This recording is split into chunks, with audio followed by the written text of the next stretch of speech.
G'day, y'all. Greetings from the sunny land down under. I wish I could be there in person to mourn with you all today, for even the sparkling sunshine here cannot make up for the bright light in my life that was extinguished this week. The supreme dirtbag, the man who believed in me unconditionally, who shaped my career and influenced me and my family in an overwhelmingly positive way. The man to whom I owe much more than I can express in meager words today. He's a man with a wit that will be impossible to match, but I'll give it a try, in part with the help of his own words. I first met Ricky almost exactly 7 years ago, while in line for lunch at an NCCS user meeting. I overheard him talking to someone about their new baby. I don't know what possessed me, as I usually try not to interrupt other people's conversations, but I interjected with something about my own new baby to these two complete strangers. This led to sitting with him at lunch, telling him about my research, and his suggestion that I contact him the next year when my postdoc was ending, about a job. But then, he couldn't wait the year I had left. He told me over lunch that he invited me to enjoy with him at the cafeteria. He talked to my supervisors, determined I was just what he was looking for, and wanted me to apply then. "You look happy," he observed. "I am," I said. "I can see a way to be able to feed my starving child on a more permanent basis." "Well, don't be too happy. If you take this job, you'll have to work for me." I took that job. It was the best decision I ever made. I knew that it would be good as soon as my family met his for the first time at stupid China buffet. My then 11-month-old son latched onto Ricky in a way I've never seen before or since. Ricky and my husband Jeff were like two peas in a redneck pod, and our families just bonded like we were already family, a bond that continues to this day. Work was not easy, but it was great. I had a boss who respected me and trusted that I would get the job done and not fuck up all the moving parts of a rock. He grew to trust me farther than I could throw him, and gave me progressively harder and more crucial tasks. I took all my bites of the shit sandwich, and didn't mind it a bit, because it was for him. One day at a group meeting, I revealed to my colleagues that I hated it when people referred to our group as guys.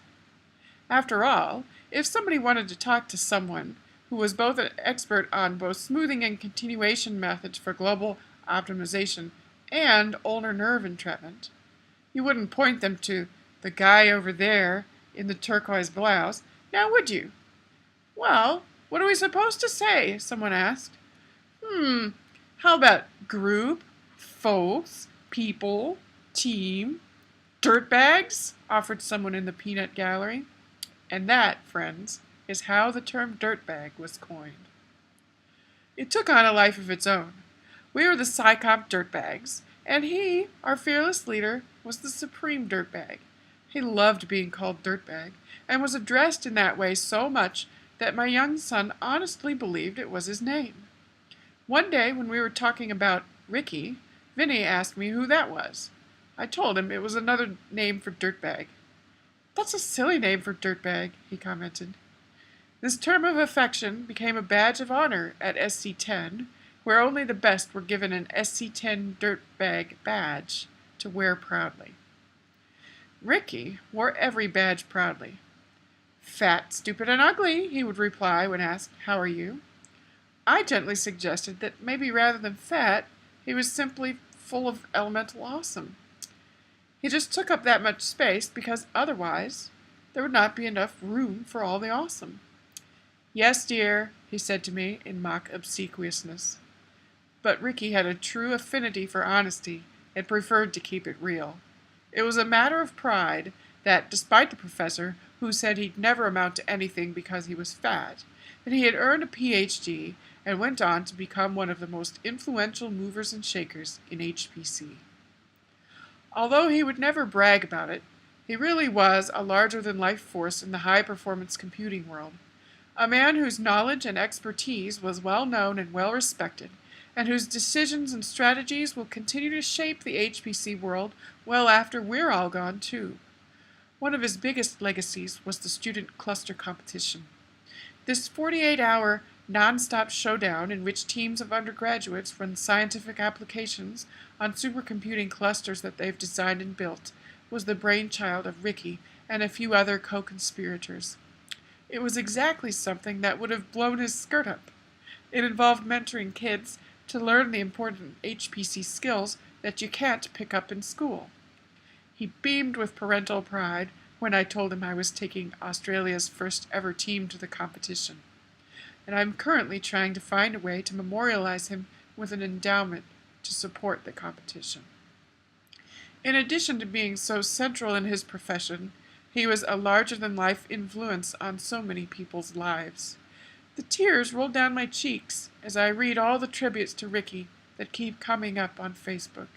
He influenced me in the personal sphere at least as much, if not more, than in the professional sphere. He was a busy man. It took 7 of us to replace him when he was out for a while. But he always had the time for me. We talked about everything, from the mundane to the hilarious to the serious. He knew what made people tick and how to motivate them to be their best.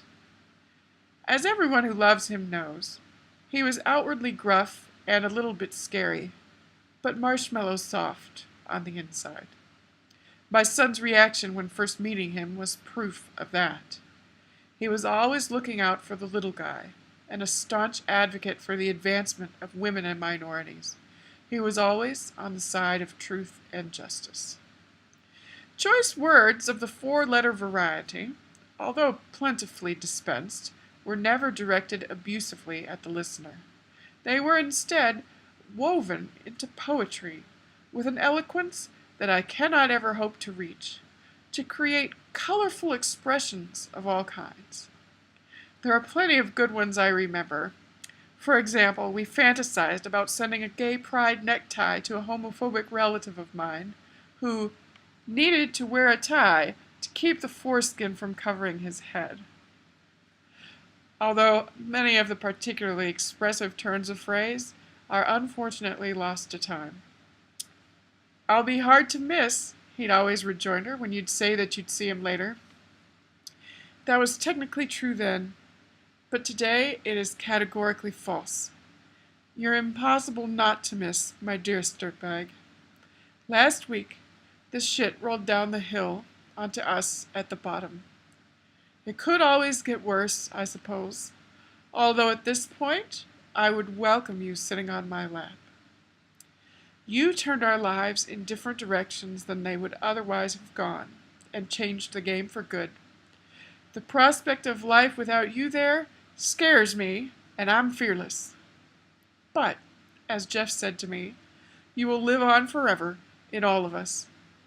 I hear your observation that the jerk in my office has his mandible attached to his pelvis in a posterior fashion, and I agree, with a smile now replacing my snarl. I recall your generosity to me every time I help a young person in their career. I channel you in every act of kindness as well as every 4-letter word. Life's hard, I'm wearing my helmet, and I'm going to keep on going with my inner Ricky to guide me. I'm a better person for knowing you, and I'll love you as long as I live.